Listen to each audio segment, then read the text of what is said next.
TT भर्ती परीक्षा को लेकर जानना चाहते हैं। वाटिकाएं खोली जाएगी, नए आंगनवाड़ी केंद्र खोले जाएंगे, तो हजारों में भर्ती होनी है। 1000 नई बाल वाटिकाएं खोली जानी है, तो इससे प्लस में ही वैकेंसी आनी है। एक बाल वाटिका में काम करने वाले कितने टीचर्स हैं? बम्पर भर्ती आने वाली। शिक्षक बनने का एक सुनहरा अवसर आप लोगों के पास। ये जो डिप्लोमा है, अब ये कोर्स आप लोग करो कहां से ये कोर्स आएगा, ये तय है। के लिए आपको कैसे तैयार होना समय से पहले। सभी प्रश्नों का अध्ययन करने के बाद मुझे ऐसा लगा कि आप लोगों को एक सही गाइडलाइन की जरूरत है। अब ये भर्ती आने वाली, कौन सा डिप्लोमा इसमें जरूरत है ना? कंप्लीट इंफॉर्मेशन आपको देते हैं कि क्या क्या आपको इसमें करना है और कैसे कैसे करना है। देखो, आप ये जो भर्ती है, सीएम की विशेष चर्चा कार्यक्रम में मुख्यमंत्री ने घोषणा की थी कि प्रदेश में गांव के सरकारी स्कूलों में खोली जाएगी 62,000 बाल वाटिकाएं।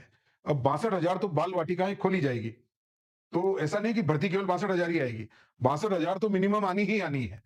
लेकिन बाल वाटिका में अगर बच्चे ज्यादा हुए, है ना, 3 से 5 वर्ष वाले, 6 वर्ष वाले, तो संख्या शिक्षकों की ज्यादा भी हो सकती है। तो हजारों की संख्या में भर्ती होनी है, यह तय है। स्वयं मुख्यमंत्री महोदय के द्वारा की गई घोषणा है।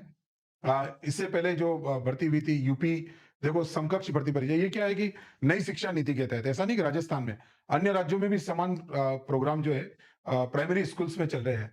यूपी में भर्ती आ चुकी है, देखो आप, 8,800 की लास्ट डेट 30 सितंबर उसकी थी, 7 जुलाई को आ गई। अपने राजस्थान में अब इतनी भर्ती प्रस्तावित है। अब इसके लिए हमें कौन कौन से कोर्स है, कौन कौन लोग इसमें पार्टिसिपेट कर सकते हैं, इस भर्ती परीक्षा में पार्टिसिपेट कौन करेगा?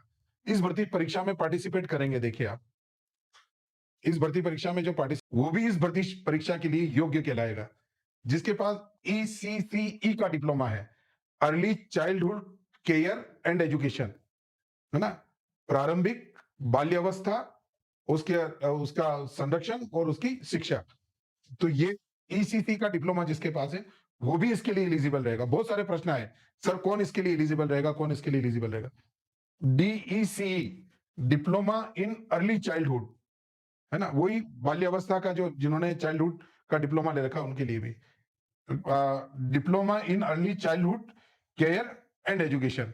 तो ये कोर्स जिन लोगों ने कर रखे हैं, ये कोर्स जिनके पास होंगे, ये कोर्स वाले इसके लिए एलिजिबल होंगे। और कुछ विशेष परिस्थितियों में जिन्होंने एसटीसी नर्सरी में, बीएड नर्सरी में कर रखी, वो भी इसके लिए योग्य रहेंगे। अब आप ये जो डिप्लोमा है, अब ये कोर्स आप लोग करो कहां से ये कोर्स किए जाएंगे, कौन कौन सी संस्था इसके लिए एलिजिबल है? तो बहुत सारी संस्थाएं इसके लिए एलिजिबल है, टीचर्स ट्रेनिंग के लिए, है ना। और ये डिप्लोमा कौन कर सकता है? 12th वाला, 10+2 स्कीम है, जिसने 12th कर रखी किसी भी फैकल्टी से, वो इसको कर सकता है ना। आयु मिनिमम 17 साल होनी चाहिए। मैक्सिमम आयु की हालांकि कोई सीमा नहीं, लेकिन 35-40 वर्ष की सीमा होती है। पढ़ने की उम्र 35 वर्ष की और फॉर्म भरने की उम्र 40 वर्ष तक की रहती है। जनरली स्त्री और पुरुष, है ना, छात्र और छात्राएं दोनों ही इसमें पार्टिसिपेट कर सकते हैं। लेकिन ये भर्ती, है ना, जब से आंगनवाड़ी और ये नर्सरी शिक्षा चली है, महिलाओं में सर्वाधिक फेमस भी रही है और उन्हीं को अधिक प्राथमिकता दी गई है। लेकिन ऐसा नहीं है कि जो है मेल स्टूडेंट इसको अप्लाई नहीं कर सकते, वो इसके लिए एलिजिबल नहीं है। सभी एलिजिबल इसके लिए रहेंगे। लिंग प्रतिबंध नहीं है, एक बात ध्यान रखो, है ना। महिलाओं के लिए ये विशेष भर्ती होती है, लेकिन फिर भी लिंग प्रतिबंध यहाँ पर नहीं होता। स्त्री पुरुष ऐसा कोई प्रतिबंध इसमें नहीं होता है। इसमें जनरली पाठ्यक्रम जो आता है, बाल मनोविज्ञान का आता है, शिक्षण की विधि आती है, कहानी सुनाना, क्रिएटिव एक्टिविटीज आती है, मास्टरी शिक्षण विधि आती है, आर्ट एंड क्राफ्ट आता है, क्लासरूम मैनेजमेंट आता है, फील्ड वर्क आता है। भारत में इन कोर्स को कराने वाली कई संस्थाएं हैं, एक दो नहीं, कई संस्थाएं हैं। और वो जो सारी संस्थाएं हैं, जो बहुत सारी संस्थाएं हैं, वो संस्थाएं कौन कौन सी होनी चाहिए, वो कहां से मान्यता प्राप्त होनी चाहिए, परीक्षा में एलिजिबिलिटी बनेगा, ये आपको ध्यान रखना है। अब देखो, स्कूल आंगनबाड़ियों की स्थापना पर शिक्षा अधिकारियों ने किया मंथन। यानी ये जो नई शिक्षा नीति है, इस नई शिक्षा नीति के तहत जो इन शिक्षकों की भर्ती की जा रही है, नर्सरी शिक्षकों की, उनके लिए ये पूरी कॉन्फ्रेंस हुई थी और इसके बारे में सारी चर्चा स्कूल शिक्षा विभाग, साक्षरता विभाग, महिला एवं बाल विकास मंत्रालय, भारत सरकार की एक वीडियो कॉन्फ्रेंसिंग हुई। इसमें विद्यालयों के साथ आंगनबाड़ी केंद्रों की सह स्थापना के दिशा निर्देशों के प्रभावी कार्यान्वयन एवं इस दिशा में उठाए जाने वाले आवश्यक कदमों पर मंथन किया गया। यानी कि इस कार्य को परिणाम तक पहुंचाने का कार्य किया जा रहा है। इसी के बारे में ये सीमा शर्मा, राज्य परियोजना निदेशक प्रथम सीमा शर्मा सहित वरिष्ठ अधिकारियों ने पार्टिसिपेट इसमें किया था। इसी के संदर्भ में department of education Rajasthan anganwadi केंद्रों को विद्यालयों के साथ सह स्थापना दिशा निर्देश के प्रभावी कार्यान्वयन के लिए शिक्षा मंत्रालय भारत सरकार द्वारा एक महत्वपूर्ण बैठक का आयोजन किया गया। यानी कि ये प्रमाणिक रूप से सत्य है कि आने वाले कल में ये भर्ती होगी। अब ये भर्ती होगी तो इसके लिए एलिजिबल कौन होंगे ये आपको बता दिया, वो एलिजिबल के डिप्लोमा कौन कौन से होंगे ये बता दिया, किन शिक्षण संस्थाओं में आप कर सकते हो, कहां कहां से, बस आप कहीं पर भी ये करने के जाओ 8,000 से 30,000 तक की फीस कम और अधिक बताते हैं। इस फीस में ये वाला डिप्लोमा या ये वाला कोर्स हो जाता है। 8,000 मिनिमम, 30, 35, 40,000 मैक्सिमम डिप्लोमा वाले जो कोर्स होते हैं जनरली इतनी फीस होती, कभी कभी कम कभी कभी ज्यादा होती। इस बात का भी आपको ध्यान रखना चाहिए समय काल परिस्थितियों के अनुसार। ये national institute of vocational education राष्ट्रीय व्यावसायिक शिक्षण संस्था जो है डिप्लोमा क्यों करे, नई शिक्षा नीति 2020 भारत में 2024 से लागू। नई शिक्षा नीति 2020 के तहत सरकारी स्कूलों में होगी बाल वाटिका की स्थापना, जिसमें ईसीसीई यानी एनटीटी डिप्लोमाधारी होंगे शिक्षक। भारत बजट घोषणा पत्र 2024 में नई शिक्षा नीति के तहत प्रत्येक पंचायत में खुलेगी आदर्श आंगनवाड़ी। नई शिक्षा नीति के तहत इन बाल वाटिकाओं में कक्षा नर्सरी, एलकेजी, यूकेजी, कक्षा 1, 2 व मतलब कि टाबर जब तक 5 वर्ष का आएगा तब तक उसकी पढ़ाई करवाई जाएगी। नई शिक्षा नीति के तहत 3 वर्ष के बच्चों को नर्सरी क्लास में प्रवेश दिया जाएगा तथा 15 बच्चों पर प्री प्राइमरी टीचर व 60 बच्चों पर 5 प्राइमरी टीचर होंगे। ये देखो ये इंपॉर्टेंट है, 15 बच्चों पर प्री प्राइमरी टीचर और 60 बच्चों पर 5 टीचर होंगे। नई शिक्षा नीति के तहत हरियाणा, पंजाब, उत्तराखंड, यूपी, चंडीगढ़, दिल्ली में हो रही है प्री प्राइमरी भर्ती। भारत में जल्द होगी प्री प्राइमरी टीचर की भर्ती। ये तो इसका हो गया कि बहुत जल्दी ये भर्ती होने वाली है। आगे हम देखते हैं इसमें तहत तो कौन कौन इस डिप्लोमा को करा सकता है। तो आपको जैसा बताया है एनसीईआरटी से मान्यता प्राप्त, इग्नू वाले भी ये डिप्लोमा कराते हैं। इग्नू जो इंदिरा गांधी मुक्त विश्वविद्यालय वो भी ये डिप्लोमा करवाता है। कोई डिस्टेंस एजुकेशन से करना चाहता है या ऑनलाइन करना चाहता है तो ऑनलाइन और डिस्टेंस एजुकेशन के लिए आप एनआईओएस से भी कर सकते हैं और इग्नू से भी कर सकते हैं।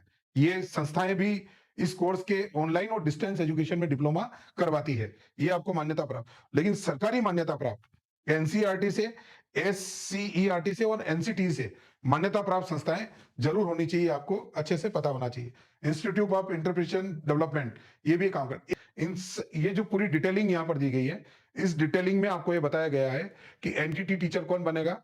तो लिंग भेद नहीं है, यानी कि छात्र छात्राएं 17 वर्ष से प्लस आयु वाली और 37 से 40 वर्ष तक की आयु वाली डिप्लोमाधारी छात्र छात्राएं इसमें पार्टिसिपेट कर सकती।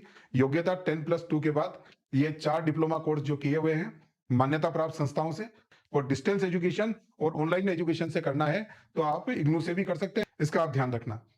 साथ में राजस्थान सरकार कार्मिक विभाग का जो भारत के संविधान के अनुच्छेद 309 के परंतु द्वारा प्रदत्त शक्तियों का प्रयोग करते हुए राजस्थान के राज्यपाल राजस्थान शिक्षा राज्य अधीनस्थ सेवा नियम 2021 को संशोधित करने के लिए इसके द्वारा निम्नलिखित नियम बनाते हैं। अर्थात पूर्व प्राथमिक अध्यापकों के पद के लिए प्रतियोगिता परीक्षा स्कीम और पाठ्य विवरण परीक्षा 300 अंकों की होगी। एक प्रश्न पत्र होगा, प्रश्न पत्र की समयावधि 2 घंटे 30 मिनट होगी। प्रश्न पत्र में 150 प्रश्न होंगे। समस्त प्रश्न बहुविकल्पी प्रकार के होंगे। उत्तरों के मूल्यांकन में नकारात्मक अंकन लागू होगा। प्रत्येक गलत उत्तर के लिए उस विशिष्ट प्रश्न के लिए विहित अंकों का 1/3 काटा जाएगा। स्पष्टीकरण, गलत उत्तर से अशुद्ध उत्तर या एक से अधिक उत्तर अभिप्रेरित है। प्रश्न पत्र के लिए न्यूनतम अंक 40% होंगे, परंतु अनुसूचित जाति और अनुसूचित जनजातियों के अभ्यर्थियों के लिए उपयुक्त यथा नियत प्रतिशत को 5% तक शिथिल किया जाएगा। यदि भर्ती अंग्रेजी माध्यम के विद्यालयों के हो तो परीक्षा का माध्यम केवल अंग्रेजी होगा। प्रश्न पत्रों का पाठ्य विवरण ये दिया गया है। राजस्थान का भौगोलिक, ऐतिहासिक, सांस्कृतिक ज्ञान, राजस्थानी भाषा, राजस्थान का सामाजिक ज्ञान, शैक्षिक और परिदृश्य निःशुल्क अनिवार्य, बाल शिक्षा का अधिकार नियम 2009 और सामयिक मामले, प्रारंभिक बाल्यावस्था शिक्षा, नर्सरी अध्यापक के प्रशिक्षण पर आधारित से संबंधित विषय वस्तु, बाल विकास 0 से 6 वर्ष, शारीरिक विकास, सामाजिक और भावनात्मक विकास, भाषाई विकास, संज्ञानात्मक विकास, सृजनात्मक विकास, दिव्यांग जनों के बच्चे, मानसिक स्वास्थ्य एवं स्वच्छता, अधिगम, प्रेरणा, हित, अभ्यास एवं आचरण, अध्यापन, अधिगम, प्रक्रिया एवं प्रणाली, बच्चों की उपलब्धियों का निर्धारण और मूल्यांकन, शिक्षा मनोविज्ञान, सूचना प्रौद्योगिकी, ये 10-10 अंक की होगी। तो ये आपको उसका कोर्स और इसका पैटर्न के बारे में आप लोगों को समझाया कि ये लोग करेंगे। इंदिरा गांधी मुक्त विश्वविद्यालय जो है इग्नू से भी ये कोर्स डिस्टेंस एजुकेशन में और ऑनलाइन एजुकेशन में करवाए जाते हैं। आप भी ये कोर्स कर सकते हैं। तो हम लोगों ने जो बात करी कि सरकारी मान्यता प्राप्त प्रमाण पत्र आपके पास होना चाहिए, है ना। 17-18 वर्ष से लेकर 35-40 आयु तक वाले ये छात्र जो डिप्लोमा कर सकते हैं। करियर के बढ़िया है, नर्सरी और प्रे स्कूल में शिक्षक बनते हैं, प्री कोऑर्डिनेटर बनता है, प्री डे केयर सेंटर शिक्षक बनता है, शैक्षणिक काउंसलर बनता है, स्पेशल एजुकेशन सहायक बनता है। खुद को प्ले स्कूल का शुरू करना हो तो भी ये काम कर सकता है। नर्सिंग टीचर ट्रेनिंग वाले में जो एनटीटी और डीलेट के कोर्स के बीच की जो तुलना है वो अपना इस संदर्भ में जो है मैटर वो ये है। अब देखिए आप इसमें जो बातें अपन लोगों ने करी है, उन बातों में आपको 1-2 बातें फिर से और मैं यहाँ पर कर देता हूँ कि हम लोगों जो चर्चा कर रहे थे, इन चर्चाओं में जो सबसे महत्वपूर्ण बात रही कि नर्सरी टीचर ट्रेनिंग में शैक्षणिक योग्यता 10+2 के साथ डिप्लोमा होनी चाहिए और वो डिप्लोमा कौन-कौन से होना चाहिए, चारों डिप्लोमा आपको बता दिए। संस्थाओं में न्यूनतम 45-50% अंक होने चाहिए। आयु सीमा 17 से 35 डिप्लोमा करने की, लेकिन नौकरी में पार्टिसिपेट करने के अलग है। व्यक्तिगत लिंग प्रतिबंध इसमें नहीं है। पाठ्यक्रम की रूपरेखा आपको बता